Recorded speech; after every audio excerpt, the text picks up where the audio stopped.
Assalamu alaikum second year biology students. Today we are continuing your chapter number 22 chromosomes and DNA and our topic is experimental verification by T.H. Morgan. अच्छा, इनका पूरा नाम क्या था? Thomas Hunt Morgan इन 1910 यानी कि 1910 में इन्होंने ये परफॉर्म करा। बहुत सारे ब्रीडिंग्स वाले एक्सपेरिमेंट्स ये परफॉर्म कर रहे थे, जिसमें एक ब्रीडिंग जो है वो इन्होंने wild type red eyed drosophila की भी करी। ठीक है, ये है वो wild type red eyed drosophila. अच्छा, टी.एच. मॉर्गन ने फिर क्या करा, ऑब्ज़र्व करा कि जो मेल फ्रूट फ्लाई है उसके अंदर एक यूनिक करेक्टरिस्टिक है, एक म्यूटेशन है जो क्या कॉज करा रही है, वाइट आइज़ कॉज करा रही है। ठीक है, उसके बाद उसने क्या करा, इस वाइट आइड मेल की ब्रीडिंग करवाई फीमेल फ्लाई के साथ जिसकी टिपिकल रेड आइज़ मौजूद थी। अच्छा, अब the first F1 and F2 generation जो ऑफस्प्रिंग्स की आई, जो चिल्ड्रंस डेवलप हुए, सही है, उनके अंदर सेम वही कैटेगरीज मौजूद थी जो पैटर्न जो है वो Gregor Mendel principle of inheritance से मैच होते थे।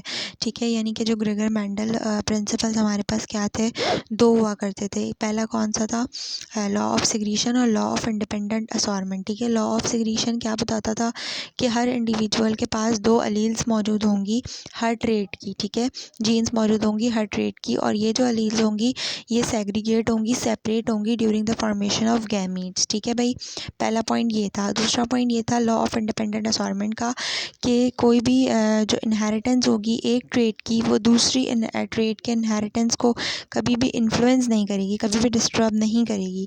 सही है, इन अदर वर्ड्स के डिफरेंट ट्रेट्स जो है वो इनहेरिटेड होंगे इंडिपेंडेंटली ऑफ ईच अदर, एक दूसरे पर डिपेंड नहीं करेंगे। तो जो फर्स्ट F1 और F2 जनरेशन थी उसने तो मेंडल के ये दोनों चीज़ों को फॉलो किया था, मतलब इस पे उतरे थे। अब दूसरी चीज़ में ये हुआ कि जब वाइट आइड फीमेल को हमने रेड आइड मेल के साथ, पहले तो हमने रेड आइड फीमेल और वाइट आइड मेल का जो है वो ब्रीडिंग करवाई थी, लेकिन अब क्या हो रहा है, वाइट आइड फीमेल है और रेड आइड मेल को जब हमने क्रॉस करवाया है तो रिज़ल्ट जो थे वो डिफरेंट थे। ठीक है ना, रिज़ल्ट ये हुआ कि जो F1 जनरेशन की प्रोगनी थी, जो ऑफस्प्रिंग्स थे, उनके पास रेड आइज़ थी या जब F1 जनरेशन ने आपस में क्रॉस किया था। ठीक है, अब F2 जनरेशन के अंदर एक्सपेरिमेंटर ने क्या ऑब्ज़र्व करा कि जो 18% ऑफस्प्रिंग्स थे उनकी वाइट आइज़ थी। ठीक है, और बाकी जितनी भी थी while the rest of the had read eyes. ठीक है ना, अच्छा, ऑल तो जो रेशो निकला रेड आइज़ वाइट आइज़ के साथ का जनरेशन का, वो ग्रेटर था 3:1 से। ठीक है, तो रिज़ल्ट जो था इस क्रॉस का वो ये क्लियरली शो कर रहा था कि आई कलर फैक्टर्स जो हैं, जो ट्रेड्स हैं, वो सेग्रीगेट हुए हैं। ठीक है, लेकिन जो एक स्ट्रेंज और अनप्रेडिक्टेड रिज़ल्ट था वो ये भी था कि F2 जनरेशन के अंदर जितने वाइट आइड ड्रोसोफिला थे वो सब मेल थे। सही है ना। अच्छा, ये जो रिज़ल्ट था इससे बहुत सारे क्वेश्चंस जो हैं वो अनआंसर्ड ही छूट गए। ठीक है, कि क्या ये इम्पॉसिबल है कि वाइट आइड जो है वो फ़ीमेल के अंदर आ सकती हैं, कि वाइट आइड फ़ीमेल जो है वो इनेबल टू सर्वाइव है, यानी कि वो सर्वाइव नहीं कर सक रही हैं।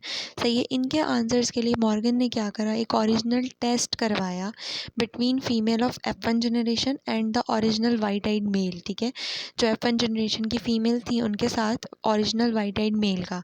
ठीक है, तो उन्होंने क्या रेशो ऑब्ज़र्व करा, रेशो ऑफ 1 के 4 रेशोज़ इन्होंने फाइंड आउट करे। अब इससे ये चीज़ क्लियर हो रही थी कि फ़ीमेल जो है उनके पास भी वाइट जो है वो आइज़ हो सकती हैं।